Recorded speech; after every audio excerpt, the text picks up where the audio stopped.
안녕하세요. 지방에서 작은 빵집을 운영하고 있는 30대 여성입니다. 작년까지만 해도 아버지와 같이 운영하던 빵집을 혼자 운영하려니 어색하다 못해 아버지가 그리울 지경이네요. 아직도 빵 반죽을 하다가 뒤를 돌아 아버지를 부르기도 하는데요. 언제쯤이면 아버지에 대한 부재를 마음속에 묻을 수 있을지 의문이에요. 사연을 보내는 지금 이 순간에도 아버지가 보고 싶거든요. 아버지는 20살이라는 어린 나이에 가장이 되었습니다. 같은 대학교 동기와 사고를 친 아버지께서는 할아버지와 할머니의 만류에도 저를 선택하셨어요. 학교까지 그만두시면서 말이에요. 모범생이던 아버지의 반항에 할아버지와 할머니는 절연을 선언하셨다고 해요. 그 후 아버지께서는 혼자서 가장의 무게를 짊어지기 위해 수많은 노력을 했고요. 대학교를 중퇴한 아버지가 할 수 있는 일은 많이 없었죠. 더군다나 목도 못 가누는 신생아를 들쳐업고 다니는 아버지에게 일자리를 줄 사장은 많지 않았죠. 그래서 아버지는 중국집 배달일과 전단지 아르바이트를 병행하며 저를 키우셨습니다. 그러던 중 중국집 사장님께서는 아버지에게 요리를 배워볼 것을 권하셨어요. 재능이 있다면서 말이에요. 머리가 좋던 아버지께서는 한 번 본 요리 방법은 절대 잊지 않고 기억에 그대로 요리를 만드셨거든요. 중국집 사장님 밑에서 조리사로 일하던 아버지께서는 몇 달 후 제빵 학원에 등록해 빵 만드는 법을 배우셨어요. 배움이 빨랐던 아버지께서는 학원을 다닌 지 6개월 만에 제빵사 자격증을 취득하며 빵집에서 일을 하셨죠. 1년 정도 동네 빵집에서 일하던 아버지께서는 다음해 자신의 빵가게를 열었고요. 비록 어머니께서 출산 중 돌아가셔서 얼굴도 제대로 몰랐지만 아버지는 언제나 딸인 저를 1등으로 챙겨주셨기 때문에 어머니의 부재를 느낄 새가 없었어요. 아버지가 얼마나 희생하는지 알기에 하루라도 더 빨리 취업하고 싶었고요. 그래서 간호학과를 선택하게 된 것이었죠. 간호학과를 졸업하고 간호사가 된다면 돈도 많이 벌어 아버지의 부담을 충분히 덜어드릴 수 있을 테니까요. 다행히 성적이 좋았기 때문에 무리 없이 간호학과에 입학할 수 있었어요. 대학교에 입학한 후 앞으로의 인생에 꽃길만 펼쳐질 거라고 생각했죠. 하지만 큰 오산이었네요. 대학교를 졸업하고 대학병원에 취업하자마자 눈앞에 들이닥친 것은 고액의 연봉도 간호사라는 자랑스러운 타이틀도 아닌 선배들의 집단 따돌림과 뒷담화였습니다. 간호사 사이에서 선배들이 후배를 괴롭히는 것은 일종의 관례 같은 것이었지만 저는 그 정도가 유난히 심했어요. 제일 고참이던 선배에게 집중적으로 괴롭힘을 당했거든요. 선배는 인수인계조차 해주지 않은 채 환자에게 주사를 놓으라고 시켰는데요. 우물쭈물하자 선배는 빨리 주사를 놓으라며 재촉하기까지 했어요. 어쩔 수 없이 환자에게 주사를 놓았지만 주사 놓는 방법을 제대로 배우지 못한 탓에 환자의 혈관을 터뜨리고 의사에게 혼날 수밖에 없었죠. 그뿐만이 아니었습니다. 물이라도 마시려 하면 어디선가 불쑥 나타난 선배는 마시던 물도 빼앗으며 팔자가 늘어졌다며 비꼬기까지 했어요. 너무 억울하더군요. 이유도 모르고 당하니 화가 날 지경이었고요. 그래서 한날은 용기를 내 선배에게 직접 물어보았습니다. 왜 그렇게 맨날 괴롭히는지요? 그랬더니 돌아오는 선배의 대답이 더 과간이었네요. 야, 사람이 좋아하는데 아무 이유가 없듯이 나는 그냥 네가 아무 이유 없이 싫어. 굳이 한 가지 이유를 꼽자면 네 그 흐리멍텅한 눈이 싫다고 해야 하나? 너네 부모님도 참 불쌍하시다. 너 같은 걸 낳으시고 우리 딸이 간호사가 됐다고 온 동네방네 자랑을 하고 다닐 텐데. 나는 시집 가기도 전에 기도부터 하려고. 시집 가서 너 같은 애 낳으면 소방 맞아도 할 말 없는 거잖아. 우리한테 말은 안 했지만 혹시 모르지? 맹추 딸 낳은 죄로 너네 엄마도 네 할머니한테 소금이나 맞으면서 구박당했을지. 몸에 있는 힘이란 힘은 다 주고 찾아갔지만 돌아온 것은 조롱과 비웃음뿐이었습니다. 그 후 선배의 괴롭힘은 더 심해졌고요. 구내 식당에서 밥을 먹고 있으면 선배는 자기가 먹던 음식을 식판에 부어버리곤 간호사 무리와 키득거리며 지나쳐갔어요. 선배의 괴롭힘이 심해질수록 그만두고 싶은 마음은 굴뚝 같았죠. 매일 밤 제발 사고가 나기를 바랄 정도로요. 그렇다고 해서 간호사 일을 그만둘 수는 없었습니다. 아버지에게 이제야 자랑스러운 딸이 되었는데 행복스레 딸 자랑을 하던 아버지 얼굴에 먹칠을 하고 싶지 않았거든요. 그래서 꾸역꾸역 선배의 괴롭힘을 참으며 병원을 다녔죠. 하지만 지속적인 언어폭력과 무시는 점점 더 몸과 마음을 지치게 만들었어요. 스트레스는 폭식으로까지 이어져 입사를 한 지 6개월 만에 30kg까지 쪄버렸고요. 살이 찌자 선배는 더 악랄하게 괴롭혀오더군요. 외모 비하까지 서슴지 않으면서 말이에요. 내가 볼 때 미라 씨는 병원이 아니라 정육점으로 출근을 해야 될 것 같은데? 지금 모습에서는 간호사보다 정육점 주인이 더 잘 어울릴 것 같거든. 이왕 이렇게 된 거 병원 일 그만두고 정육점 주인으로 이직이나 하지 그래? 솔직히 같이 일하는 우리야 눈을 포기한다 생각하고 일하면 그만이지만 다른 손님들한테는 민폐일 것 같아서. 어디 요즘 간호사가 의료진이기만 해? 환자들 상대하는 서비스직에 더 가깝지. 미라 씨도 그 튀어나온 비계살 보면서 잘 생각해봐.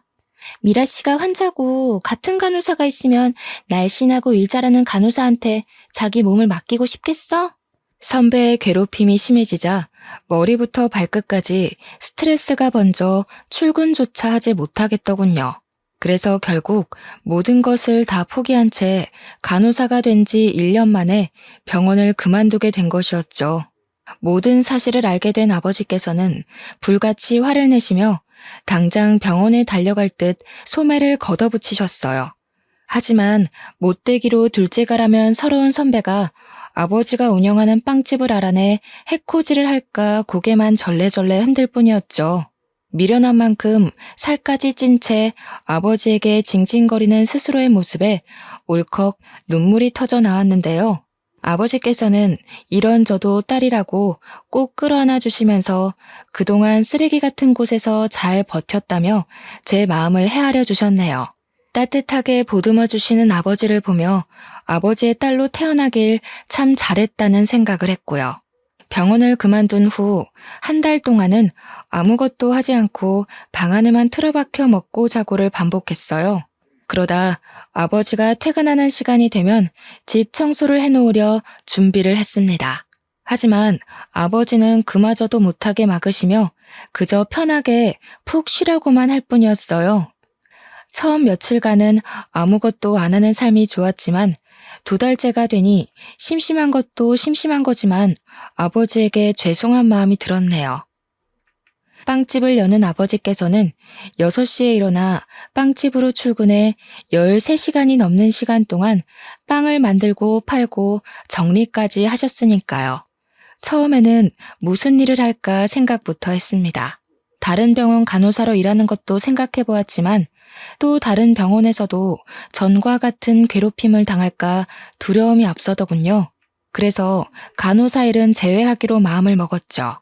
물론 4년간의 대학교에 낸 등록금과 지금까지 간호사로 일하던 시간이 아깝기는 했지만 그게 앞으로 인생을 사는데 큰 영향을 주는 것은 아니잖아요. 그렇게 생각을 하던 중 일단 제빵학원에 다녀보기로 결심했습니다. 어려서부터 아버지의 어깨너머로 빵 만드는 방법을 봐서인지 간호사로 취업을 했을 때부터 제빵을 배워보고 싶다는 생각을 했거든요. 제빵학원을 다니는 것은 즐거웠어요. 열심히 모양을 잡은 반죽이 따끈한 빵이 되는 것을 보는 것도, 새로운 빵을 만드는 방법을 배우는 것도 신기했어요. 제빵 자격증을 취득한 뒤로는 아버지에게 빵집에서 같이 일하게 해달라며 조르다시피 부탁을 드렸죠. 마침 카운터 직원이 그만두는 바람에 사람이 필요했던 아버지께서는 흔쾌히 허락하셨고요. 아버지의 노련한 솜씨와 젊은 사람의 취향을 잘 아는 제가 합쳐지자 빵집은 예전보다 2배 더 장사가 잘 되더군요. 손님이 북적일수록 카운터의 문이 닫히지 않을 정도로 돈은 넘쳐났죠. 매출이 늘어나자 아버지께서는 자기 생활비와 월세를 제외한 후 모든 금액을 넘겨주었어요. 거부를 해봐도 아버지께서는 안 받을 바에는 불에 태울 거라며 반협박식으로 주머니에 돈을 찔러 넣으셨습니다. 어쩔 수 없이 돈을 받기는 했지만 도저히 아버지가 주신 돈을 흥청망청 쓸 수가 없었네요. 그래서 만일의 일을 대비해 적금 통장에 차곡차곡 모아놓았죠. 하루에 100명이 넘을 정도로 빵집이 인기가 많아지자 아버지에게는 다른 고민거리가 생기셨어요. 바로 저의 결혼 문제였어요.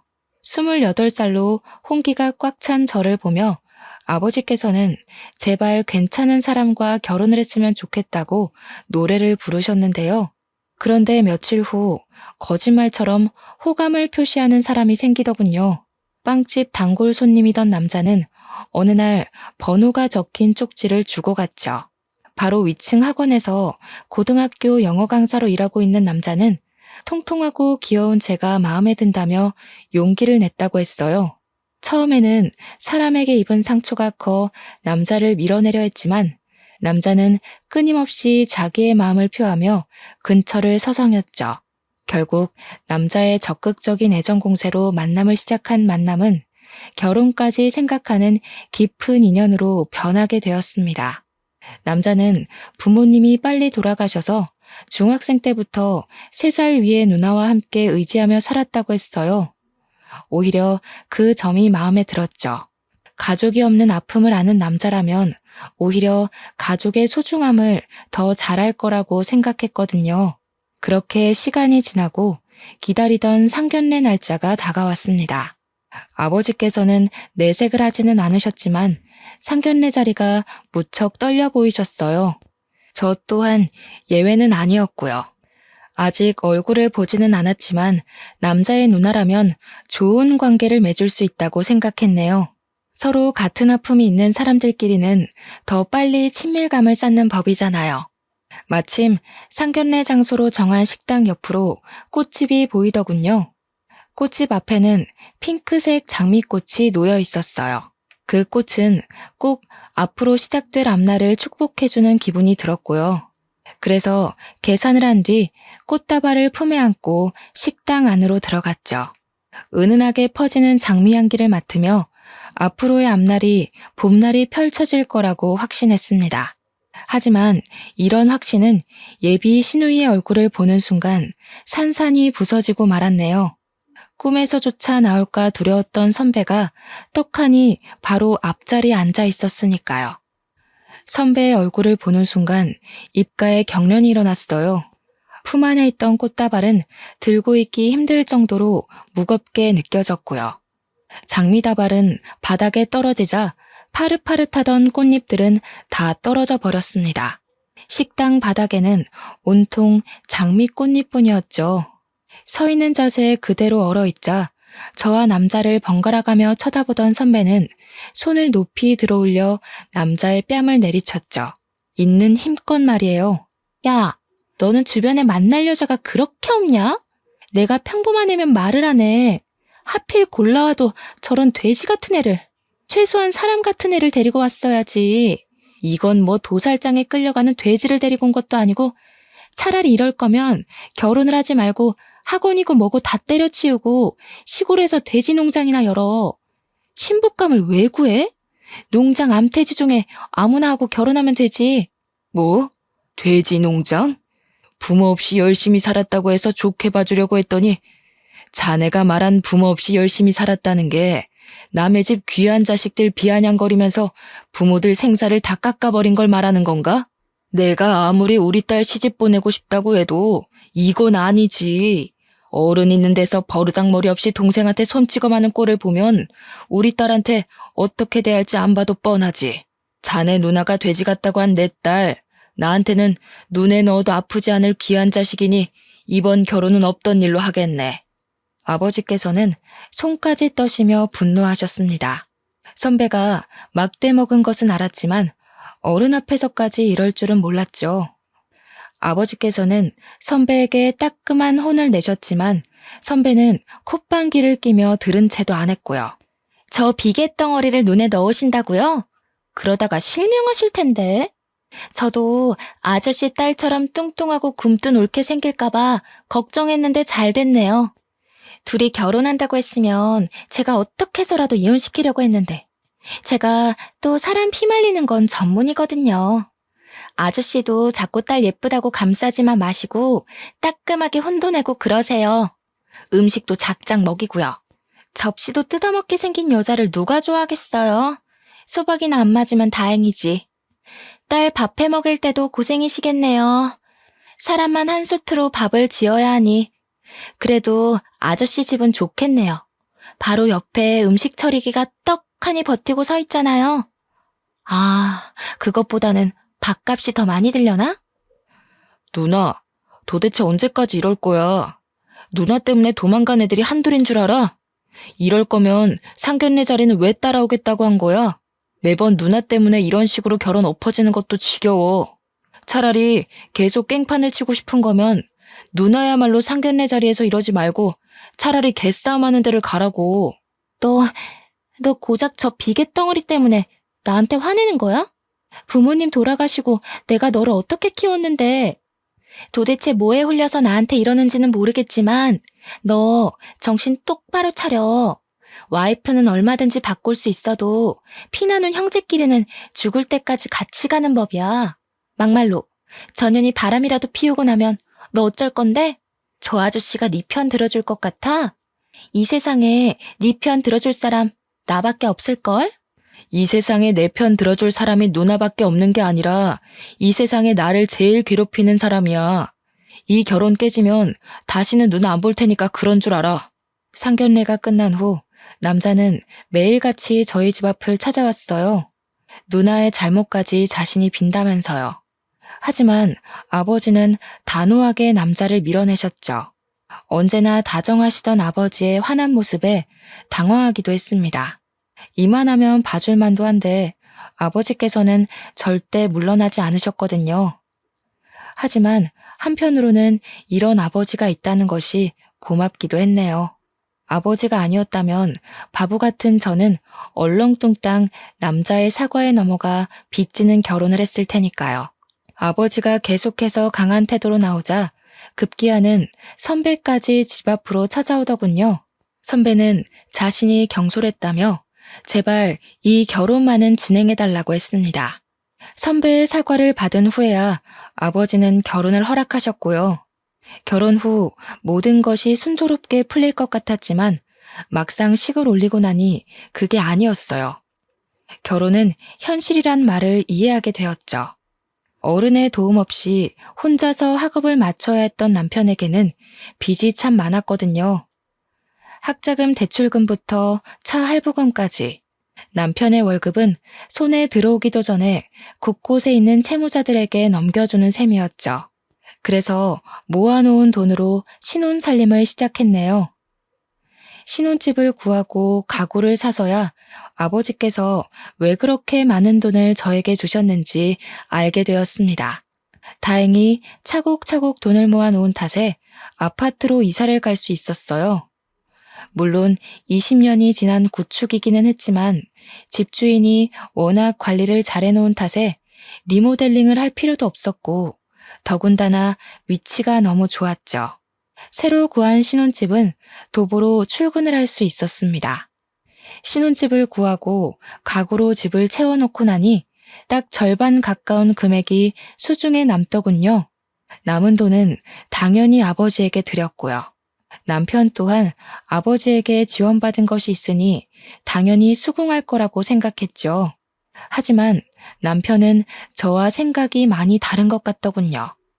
우리 형편도 넉넉하지 않은 마당에 괜히 아까운 돈을 아버지에게 드렸다면서 입이 오리만큼 나왔거든요. 그걸로도 모자라 남편은 아버지에게 드렸던 돈을 다시 찾아오라고 했네요. 나이도 많고 혼자 사는 아버지에게 그 큰 돈이 무슨 필요가 있냐면서요. 기가 막혔습니다.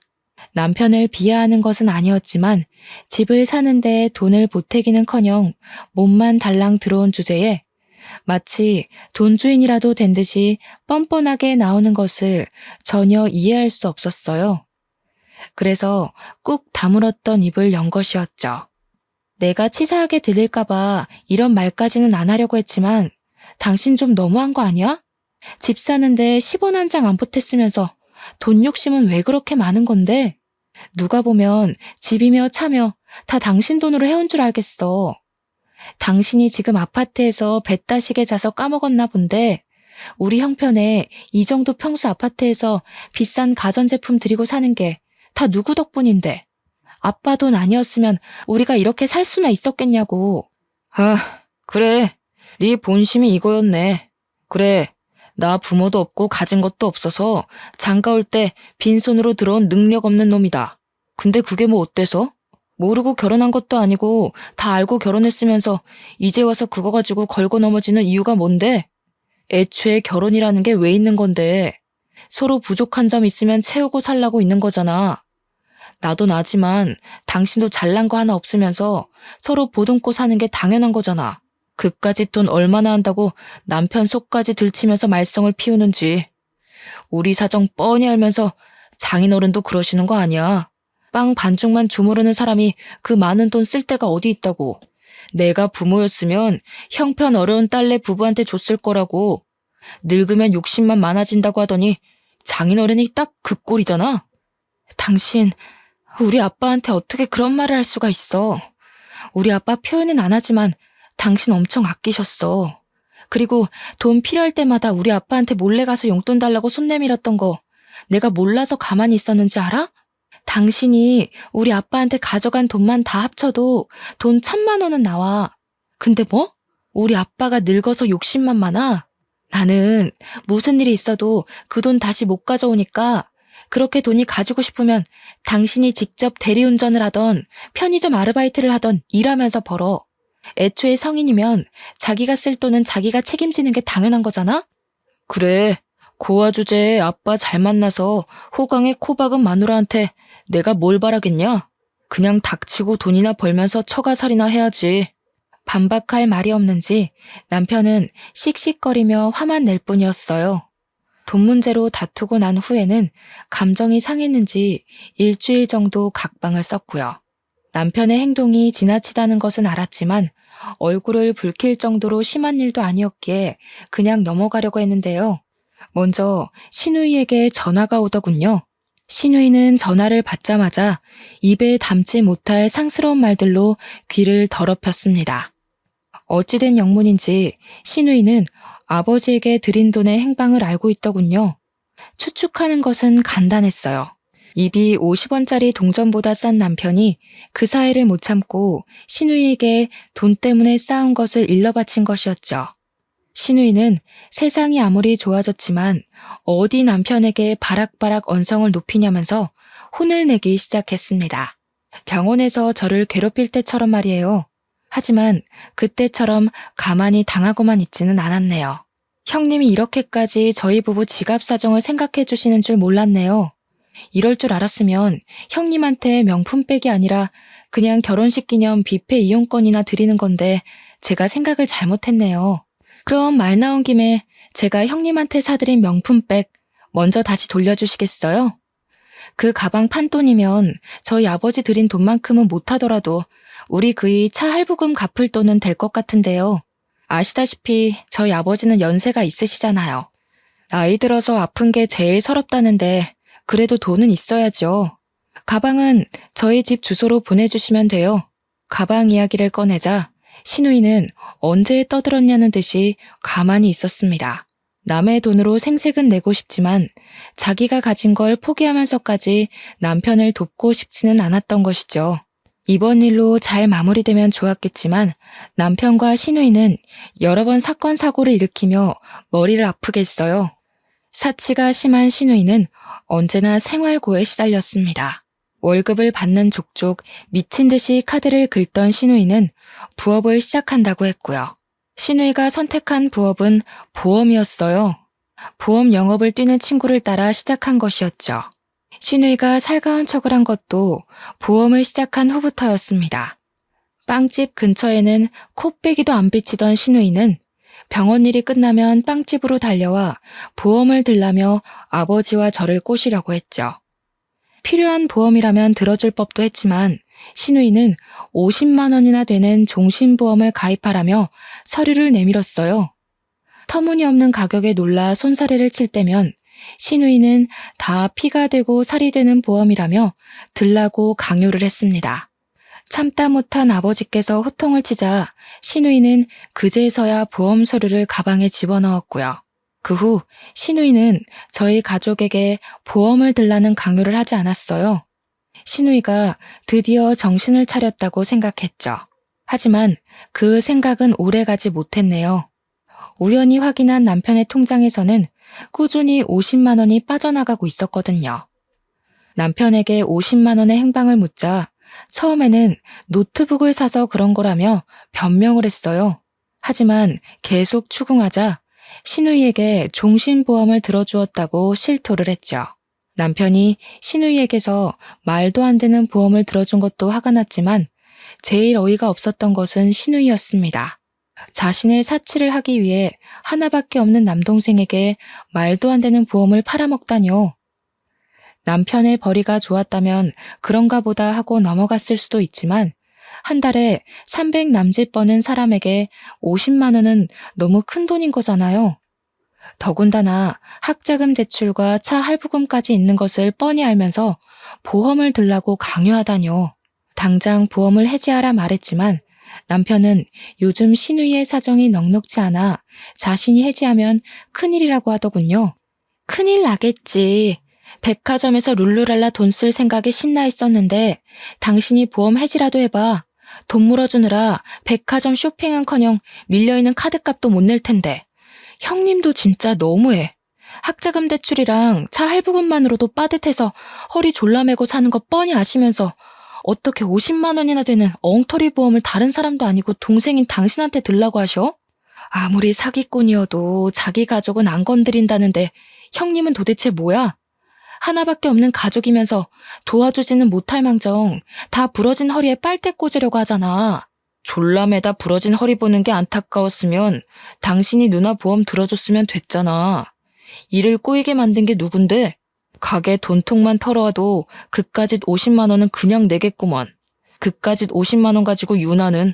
신우이에게 깜빡 속아 사기를 당했으면서도 남편은 끝끝내 당당했어요.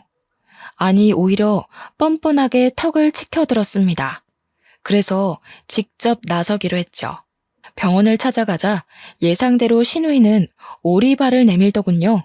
그래서 확실하게 으름장을 놓았습니다.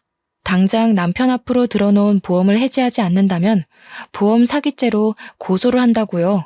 협박을 하고 싶지는 않았지만 말귀를 못 알아듣는 신우이에게는 이 방법뿐이었어요. 역시 고소를 한다는 소리에 신우이는 금세 꼬리를 내렸고요. 된통 매운맛을 봐서인지 그 다음부터는 신우이 또한 함부로 굴지 않았어요. 신우이와는 여전히 껄끄러운 관계이기는 했지만 그래도 얼굴을 붉히지 않을 정도의 거리를 유지하는 것만으로도 다행인 거잖아요. 남편 또한 보험 사건 이후 반성을 했기에 부부관계 또한 더할 나위 없이 좋았는데요. 단 한 가지 문제가 있다면 아이가 생기지 않는다는 것이었습니다. 남편에게 검사를 해보자고 해도 아무 문제가 없다며 어물쩍 넘어갈 뿐이었어요. 처음에는 남편의 말처럼 시도하다 보면 언젠가는 아이가 찾아오겠지라고 생각했지만 1년이 지나도 아이는 저희 부부에게 오지 않더군요. 그런데 남편은 뜬금없이 혼자서 2박 3일로 여행을 가고 싶다고 했어요. 저는 흔쾌히 수락을 했고요. 샤워를 하러 간 남편의 핸드폰은 거실 소파에 있었는데요. 진동이 울리며 병원에서 문자 하나가 날아오더군요. 정관 수술 날짜였습니다. 문자를 확인하자 당황스러움을 감출 수가 없었어요.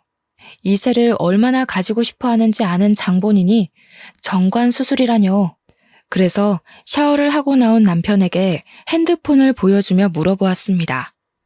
그랬더니 남편은 의외의 대답으로 또 한 번 저를 놀라게 했네요. 실은 누나가 우리 사이에 아이 갖는 걸 싫어해서 당신 닮은 아이 낳으면 연 끊을 정도로 꼴 보기 싫을 것 같다고 해서 솔직히 당신한테 말은 안 했지만 사실 나도 아이 낳는 건 좀 그래. 윗물이 맑아야 아랫물이 맑은 건데 우리 둘 다 잘난 구석이라고는 하나도 없잖아. 이참에 잘 됐지 뭐. 애 이야기 나올 때마다 연기하는 것도 힘들었는데 이참에 우리 애 없이 둘이서만 재미있게 살자. 온몸에 피가 빠져나가는 느낌이었습니다. 남편은 물론 시누이까지 끔찍하게 느껴졌어요. 두 남매의 손바닥 위에서 놀아났다고 생각하니 눈물조차 나오지 않을 정도로 비참했고요. 그동안 아이를 가지고 싶다며 설레발치던 모습을 보며 두 남매가 뒤에서 얼마나 비웃었을지 상상하자 소나기에 있던 힘이 쫙 빠져나갔죠. 이쯤 되니 이혼을 고민하게 될 정도였습니다. 우유부단한 남편의 성격은 흐린 눈으로 지나갈 수 있었지만 그 앞에 버티고 서 있는 시누이의 횡포는 눈이 매워 도저히 그냥 넘어갈 수가 없었거든요. 결국 고심 끝에 이혼을 결심하고 아버지에게 말씀을 드렸죠. 그랬더니 아버지께서는 자기가 알아서 할 테니 그냥 참고 살라며 말씀을 하셨어요. 충격적이었습니다. 언제나 제 선택을 믿어주고 든든하게 지켜주던 아버지께서 시누이와 남편의 잘못을 눈감아 주라고 하다니 말이 되지 않는 거잖아요. 그런데 얼마 안 가 병실에 누워 계신 아버지를 보자 서운한 마음을 가졌던 것도 후회가 되어 돌아왔네요. 아버지께서는 간암 말기 환자로 시한부 판정을 받은 거나 다름이 없는 상태셨습니다. 자신이 죽으면 혼자 남을 딸을 걱정해 이혼을 하지 말고 버티라고 한 것이고요. 이미 늦었다는 것을 알고 있었지만 그래도 희망의 끈을 놓고 싶지는 않았어요.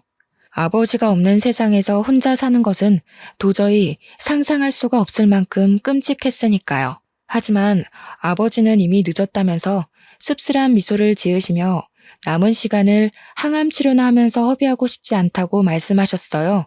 그러면서 남은 시간을 단둘이서 행복하게 보내자고 하셨고요.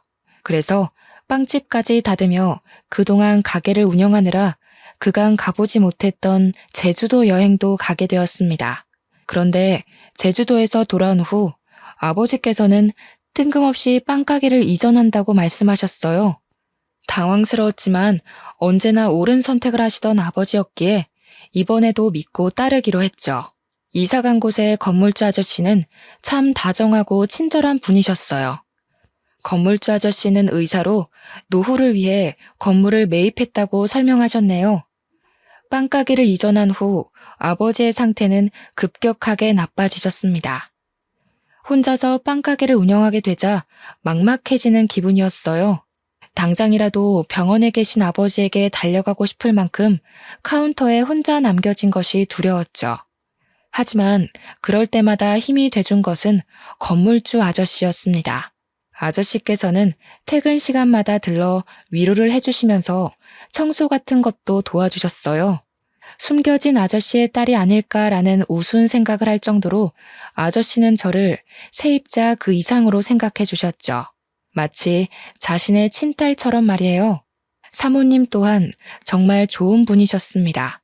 혼자서 큰 빵가게를 운영하는 것이 대단하다며 반찬을 가져다 주셨거든요. 좋은 인연으로 연결된 빵가게에서 저는 그 어느 때보다 편한 마음으로 일에 열중할 수 있었네요. 금요일 밤 여느 때와 같이 마감 청소를 하고 있자 아저씨께서는 문 밖에서 손을 흔드셨습니다. 그런데 아저씨 뒤에는 익숙한 모습의 사람이 보였어요. 시누이였습니다. 시누이는 아저씨를 보더니 깜짝 놀라며 냉큼 인사부터 했어요. 버릇없고 아나무인인 시누이가 모르는 사람에게 인사부터 하다니 당황스러웠죠. 하지만 이야기를 나눠보니 시누이가 아저씨에게 인사를 한 이유를 알겠더군요. 건물주 아저씨는 시누이가 일하는 병원의 새로운 의사셨거든요. 올케는 정말 제 친자매랑 다를 게 없어요. 저희 올케한테 이런 은혜를 베풀어 주시다니 몸둘 바를 모르겠네요. 사돈어른께서도 올케가 이렇게 잘 지내는 모습 보면 편안하게 눈 감으실 수 있을 것 같아요. 시누이는 정말 소중한 가족이라도 된 듯 손으로 눈물까지 찍어내며 가증스러운 연기를 펼쳤어요. 그 모습을 본 아저씨께서는 신우이의 마음 씀씀이에 크게 감동하신 듯 했고요. 그 후 신우이는 병원 일이 끝나기만 하면 건물주 아저씨와 함께 가게를 찾아왔어요. 쉬는 날이면 아저씨가 오는 시간에 맞춰 가게의 문을 열 때도 있었죠. 신우이가 가게에서 하는 일은 테이블에 앉아 핸드폰을 하는 것이 다였는데요. 창문 밖으로 신호등을 기다리는 아저씨의 모습이 보이면 들고 있던 빗자루도 빼앗아 열심히 청소하는 척을 했습니다. 흡족한 미소를 지으신 아저씨는 신우이에게 괜찮은 남자가 있으니 만나보는 것이 어떻겠냐며 제안을 하셨어요. 신우이는 당연히 그 제안을 수락했죠. 아저씨의 소개로 만난 둘은 연애를 한 지 3개월도 안 돼 결혼 이야기가 오갔는데요. 재벌에 가까운 재력가에 얼굴도 잘생긴 남자는 신우이가 만나기 아까운 남자였습니다. 갖고 온 빵을 진열할 때면 어느새 찾아온 신우이는 손을 내밀며 반지를 자랑했어요. 네 번째 손가락에는 1캐럿은 거뜬히 넘어 보이는 다이아 반지가 끼워져 있었죠. 아무래도 나는 참 복이 많은 것 같아. 뭐 엄마 아빠가 일찍 돌아가신 게 흠이기는 하지만 만나는 남자들마다 다 나한테 잘해주려고 하잖아. 별 볼 일 없는 여자들이나 끼리끼리 결혼한다고 하는 거지. 나 봐봐. 부모 없는 고아에 가진 거라고는 보증금 1,000만 원밖에 없는데 열째벌 안 부러운 남자 만나서 인생 핀 거. 이런 거 보면 신은 참 불공평해. 나같이 운 좋아서 만나는 남자들한테 모두 사랑받는 사람이 있는가 하면 올케처럼 사랑이라고는 가뭄에 콩 나듯이 받는 사람도 있잖아. 아, 우리 올케 불쌍해서 어쩌나? 그나마 그 뚱뚱한 몸뚱이 감싸주던 아빠마저 하늘나라로 갈 예정인 거잖아. 올케는 내 동생이라도 있는 걸 다행이라고 생각해. 아니었어 봐. 지금쯤 험한 사람 만나서 이 빵집도 다 날리고 판자촌 같은 집에서 유통기한 지난 삼각김밥이나 뜯어먹으면서 살았을걸? 어떻게든 무시하려고 했지만 신우이는 가는 곳마다 따라다니며 신경을 살살 긁어댔습니다. 가뜩이나 쇠약해진 아버지로 인해 곤두선 신경은 신우이의 막말로 인해 피가 날 정도로 고통스러웠죠. 그래서 다물고 있던 입을 열게 된 것이고요. 운이 좋은 게 아니라 남의 걸 잘 뺏어가는 거죠. 저 아니었으면 형님이 아저씨 만날 일도 없었고 분에 넘치도록 좋은 남자 만날 일도 없었을 거 아니에요. 저 아니었으면 말년에 편의점 돌아다니면서 폐기 처분된 삼각김밥 구걸하는 건 아마 형님이었을걸요? 세상 어느 남자가 돈 벌어오는 족족 다 써제끼는 여자랑 결혼하고 싶어 하겠어요. 제발 남의 거 훔쳐갔으면 창피한 줄 알고 입 좀 다물고 사세요. 이게 어디서 훈계질이야? 요즘에 봐줬더니 네가 날 아주 만만하게 보는구나. 카운터 앞에 서 있던 신우이는 빵 진열대로 걸어오더니 급기야 머리채를 잡기까지 했습니다. 어찌나 억센 힘으로 머리를 잡아챘는지 모근이 뽑히는 느낌까지 들었죠.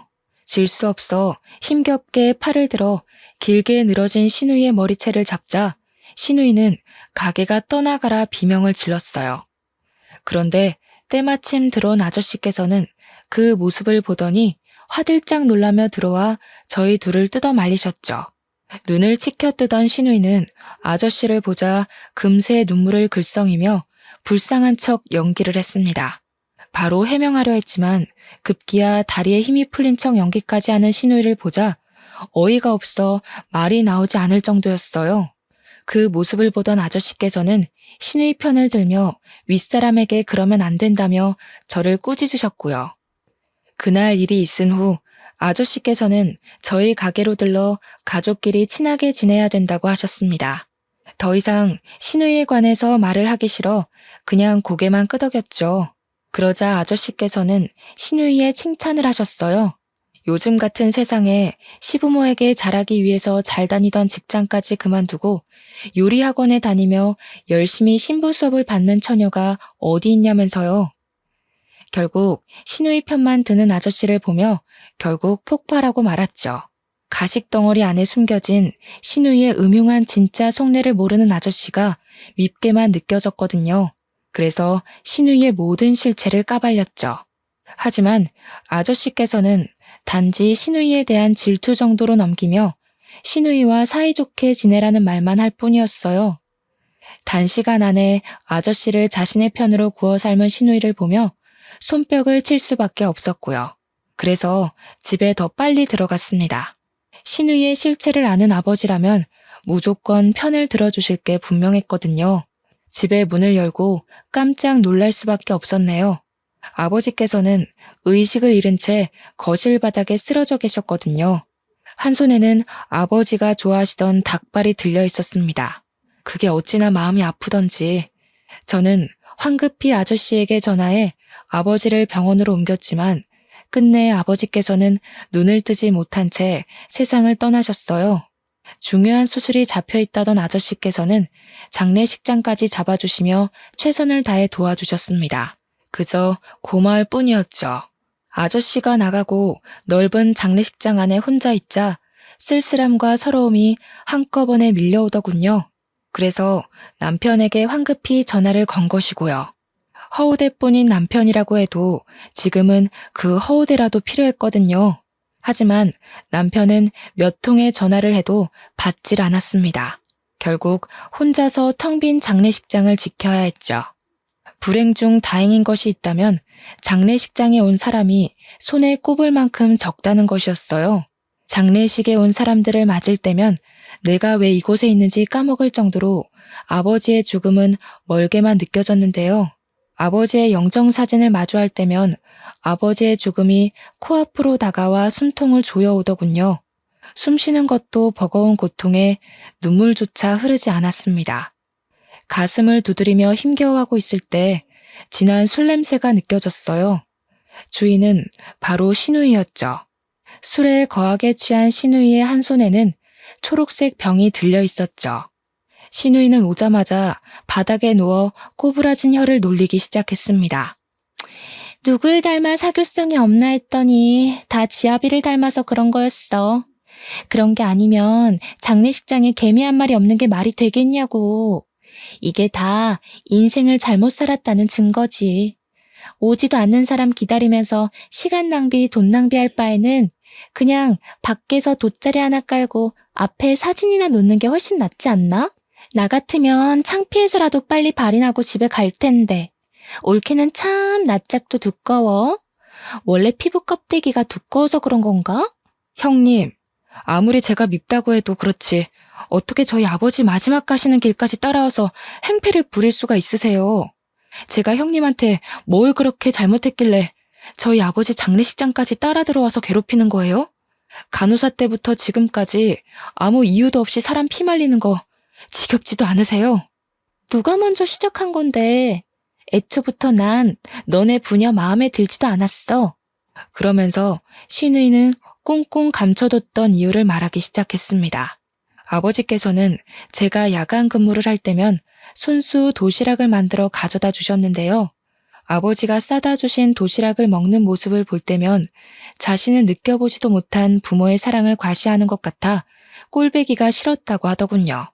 정말 황당했어요.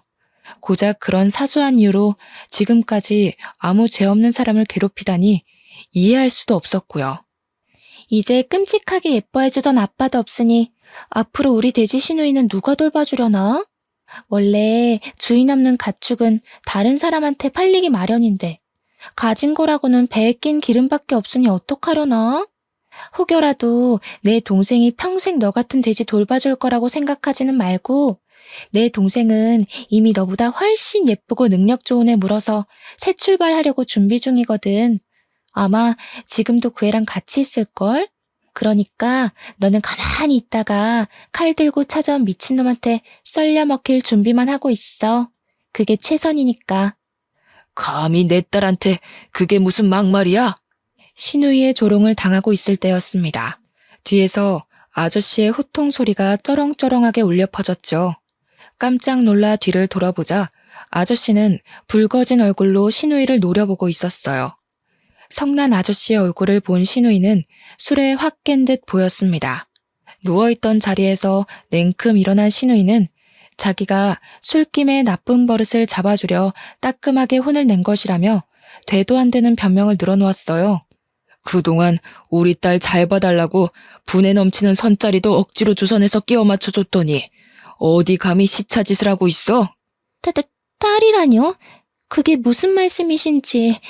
아저씨 입에서 나온 딸이라는 말에 저와 신우이 모두 당황할 수밖에 없었어요. 아무 말도 못하고 입만 뻐끔거리고 있자 뒤이어 들어온 사모님은 눈물을 훔치며 제 어깨를 꼭 끌어안아 주셨고요. 이제야 나타나서 미안하다. 우리 딸. 사모님 입에서 나온 딸이라는 말은 귀에 착 달라붙어 왔죠. 그리고 본능적으로 알 수 있었습니다. 사모님이 돌아가신 줄로만 알았던 어머니였다는 걸요. 부잣집 외동딸이었던 어머니의 임신 소식에 외가댁에서는 골머리를 앓으셨다고 해요. 그럴 수밖에 없었어요. 어머니와 어울리지 않게 아버지께서는 가난한 농부의 자식이었거든요. 그래서 어머니 또한 저를 지우려고 한 것이고요. 하지만 아버지께서는 무릎까지 꿇으시며 쥐죽은 듯이 아이를 키우면서 살 테니 제발 낳아만 달라고 애원을 하셨습니다. 어머니께서는 약속을 지키셨죠. 그 후 어머니는 자신의 존재를 비밀로 붙인 채 매달 생활비를 보태주면서 살아왔다고 해요. 그러던 중 시한부 판정을 받은 아버지의 전화에 모습을 드러내신 거고요. 이미 건물주 아저씨와 결혼을 한 어머니께서는 저의 존재를 그때 털어놓으셨습니다. 자식이 없던 아저씨께서는 어머니의 숨겨진 부분까지 안아주셨어요. 모든 것을 알게 되자 왈칵 눈물이 터져 나오더군요. 지금까지 아버지를 제외한 누구에게도 사랑받지 못하는 삶을 살았다고 생각했었는데 보이지 않는 곳에서 많은 이들의 사랑을 받은 것이잖아요. 그리고 아버지가 남겨주신 사랑의 덩어리가 너무 커 어떻게 해야 할지를 몰랐습니다. 어머니께서는 아버지의 영정사진 앞에 목 놓아 우는 것을 지켜보시며 등을 토닥여 주셨어요. 반대로 그 옆에 서 있던 시누이는 산 송장처럼 퍼렇게 질린 얼굴로 손을 덜덜 떨었죠. 신우 자리에서 우리 딸한테 어떻게 대했는지 잘 알았으니 보고 느끼고 들은 그대로 남편 될 사람한테 알려줘야지. 저도 알고 보면 참 불쌍하게 살았어요. 올케는 아버지 사랑이라도 받았지만 저는 부모님이 일찍 돌아가신 탓에 사랑은커녕 얼굴도 제대로 모르고 컸는데 제발 불쌍하게 생각해서라도 시댁에 알리지만 말아주세요. 저 이 결혼 잘못되면 살 자신이 없어서 그래요. 이번만 두 눈 감고 넘어가 주시면 앞으로 올케 근처에는 얼씬거리지도 않고 쥐 죽은 듯이 살게요. 그러니까 제발 한 번만 봐주세요. 시누이는 고개까지 조아리며 두 손이 발이 되도록 빌었지만 아저씨의 태도는 완고했어요. 오히려 그런 행동이 독이 된 듯 보이기도 했죠. 사람이 어렵고 힘든 걸 알았으면 더 잘해주려고 했어야지. 나는 더 이상 소중한 우리 딸 가축 취급하던 인간이랑은 얼굴 맞대고 이야기하고 싶지 않으니 당장 돌아가게. 지금이야 그동안의 정을 생각해서 시댁에 알리는 것만으로 끝나지만 한 번만 더 우리 딸한테 그 가짜는 혀 놀렸다가는 병원 근처에도 얼씬 못하게 할 테니까 그런 줄 알고. 이건 말도 안 돼. 내가 저 돼지 새끼보다 못한 게 뭔데 이런 대우를 받아야 되는 거냐고. 아저씨는 사람들을 시켜 시누이를 장례식장 밖으로 끌어내려고 했는데요. 시누이는 마지막 발악이라도 하는 듯이 바닥에 손톱을 박아 넣으며 안간힘을 쓰고 장례식장 밖으로 나가지 않기 위해 버티더군요. 하지만 시누이의 처절한 버팀도 경찰이 오면서 끝이 났어요. 아버지의 장례식이 끝난 후 아직도 정신을 차리지 못한 시누이는 버젓이 문을 열고 빵가게 안으로 들어왔습니다. 꼴이 말이 아닐 정도로 초췌해진 시누이는 대뜸 핸드폰부터 내밀었어요. 너 때문에 결혼식장 들어가기도 전에 파혼하게 생겼으니까 우리 남편한테 전화해서 지금까지 아저씨 한 말 다 거짓말이었다고 말해. 물론 네 입장에서는 내가 미울 수도 있겠지만 그래도 내가 망가지는 꼴을 보고 싶은 건 아닐 거 아니야. 네가 우리 동생이랑 이혼할 것도 아니고 만약 너 때문에 갈 곳도 없는 내가 파혼당하면 오히려 불편한 건 너라고. 생각해봐. 맨날 한 집에서 얼굴 부딪히면서 살아야 할 텐데 그게 어디 말처럼 쉬운 일이야?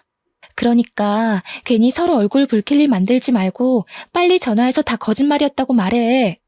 그 정도 하면 나도 동생한테 잠은 집에 들어와서 잘하는 말 정도는 해줄 테니까 너도 알잖아. 우리 동생 내 말이면 껌뻑 죽는 거. 애초에 삐뚤어진 형님 인성 때문에 굴러들어온 복을 넝쿨째 뽑았으면서 제가 어떻게 복원 작업을 하겠어요. 수습하는 것도 뿌리가 있어야 가능한 거죠. 아저씨 눈에 잘 띄어서 부자 남편이랑 결혼할 뻔한 것도 다 자기 복대로라고 하셨으니 이번에도 형님 복대로 알아서 잘 처리해보세요. 형님이 진짜 복이 있다면 제 도움 없이도 잘 처리할 거 아니에요. 별 시답지도 않은 동생으로 흥정이나 해볼까 머리 굴리신 모양인데 형님 동생 떳떳하게 거래할 만큼 가치 있는 사람 아니에요. 아, 혹시나 나중에 또 조도 안 가질 동생 들고 와서 헛소리 할까봐 미리 말하는데요. 폐기 처분된 형님 동생 데리고 살 생각 없으니까 데려가서 구워 먹던 삶아 먹던 알아서 하세요. 상해서 먹을 수가 있을지 모르겠지만 그럼 지금까지 좋은 꿈 꿨다 생각하시고 앞으로는 시궁창 같은 현실에서 어디 한번 잘 살아보세요. 다른 사람들은 다 아는 현실을 인정하지 못한 신우이는 진열해 놓은 빵을 바닥으로 던지며 행패를 부리기 시작했어요. 저는 당연히 그 모습을 카메라로 촬영해 건물주 아저씨한테 보냄과 동시에 112에 신고를 했죠. 그 일이 있고 난 후 결국 신우이의 결혼은 무산이 되었다고 했습니다. 양파 껍질처럼 까도 계속 나오는 신우이의 실체에 남자 쪽 부모님께서는 크게 분노하셨고요. 들리는 말에 의하면 그동안 신우이가 물처럼 써댄 돈을 다 신우이 앞으로 청구하셨다고 하더군요. 병원까지 그만두고 부잣집 사모님이 된다며 동네방네 소문내고 다니던 신우이는 현재 조그마한 병원의 간호사로 일하며 빚을 갚는 중이라네요. 누나에게 떨어질 콩고물을 기대하던 남편은 상황이 자신에게 불리하게 돌아가자 집으로 슬금슬금 기어들어왔는데요. 남편을 보자마자 멱살을 잡아올리는 아저씨 덕분에 편하게 이혼할 수 있었죠. 현재 건물주 아저씨의 양녀로 들어가 어머니와 함께 행복한 시간을 보내고 있는 중입니다. 여전히 아버지가 보고 싶어 눈물을 흘리는 날도 있지만 그럼에도 지금 주어진 상황에 감사하며 행복하게 살려고 노력 중이에요. 지금 누리고 있는 것 또한 아버지의 사랑으로 만들어진 결과니까요. 사연을 시청하시는 분들 중에서도 현재 힘든 상황을 겪고 계실 분들이 있을 텐데요. 그럴 때면 나를 제일 사랑해주던 사람을 떠올리며 힘을 내시길 바랍니다. 모쪼록 시청해주신 여러분도 행복하시길 빌며 사연 마무리하겠습니다.